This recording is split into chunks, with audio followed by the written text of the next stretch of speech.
ട്രേഡിങ്ങിൻ്റെ ഏറ്റവും വലിയ പ്രശ്നം എന്താണ്? ഈ കോമ്പറ്റീറ്റീവ് വേൾഡ്, ഇപ്പോൾ നമ്മുടെ വേൾഡിലെല്ലാം കോമ്പറ്റീറ്റീവ് ആണ്. ഈ കോമ്പറ്റീറ്റീവ് വേൾഡിനോട് പിടിച്ചു നിൽക്കാൻ പറ്റാത്ത ആളുകളാണ് ഇതുപോലെ പിന്നോട്ട് പോകുന്നുള്ള. ട്രേഡിങ്ങിൽ ഒരാളും ചെയ്യാത്ത ഒരേ ഒരു ഏറ്റവും വലിയ, ഇവൻ എൻ്റെ ഫ്രണ്ട്സിലുള്ള അഡ്വൈസ് ചോദിക്കുന്നത് അവർക്ക് എന്തോ ചെയ്യും. ഏറ്റവും കോമഡി എന്തെന്ന് വെച്ച് കഴിഞ്ഞാൽ 6 months മാത്രമായിരിക്കും അവർ ട്രേഡ് ചെയ്യാൻ സ്റ്റാർട്ട് ചെയ്തിട്ടുണ്ടാവുക. ഓക്കെ, ഈ 6 months വട്ടവർ ചിലപ്പോൾ അവർ പ്രോഫിറ്റ് ആയിരിക്കാം, ചിലപ്പോൾ ലോസ് ആയിരിക്കാം.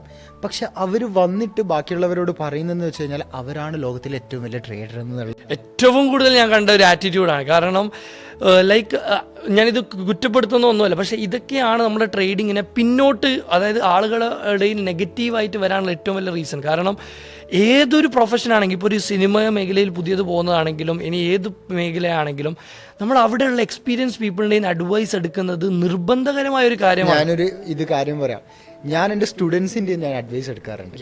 ഞാൻ സ്റ്റുഡൻസിന് അവരെന്തെങ്കിലും നല്ല കാര്യങ്ങൾ പറഞ്ഞ് കഴിഞ്ഞാൽ ഞാൻ എന്താക്കും, അത് കേൾക്കും.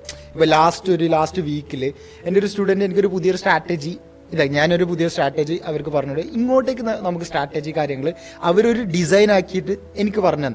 ഞാൻ നോക്കുന്ന സമയത്ത് ഓക്കെ ഇത് വർക്കിംഗ് ആണ്, അപ്പം ഞാനും അത് ഏറ്റെടുത്ത്. കാരണം നമുക്ക് ഒരുപാട് കാര്യം ഇങ്ങനെ പഠിച്ചുകൊണ്ട് നിൽക്കുന്ന സമയത്ത് നമുക്ക് എന്ത് ചെയ്യാൻ പറ്റും, നേരത്തെ പറഞ്ഞ പോലെ സ്കിൽസ് ഡെവലപ്പ് ആക്കിയിട്ട് എടുക്കാൻ പറ്റുള്ളൂ.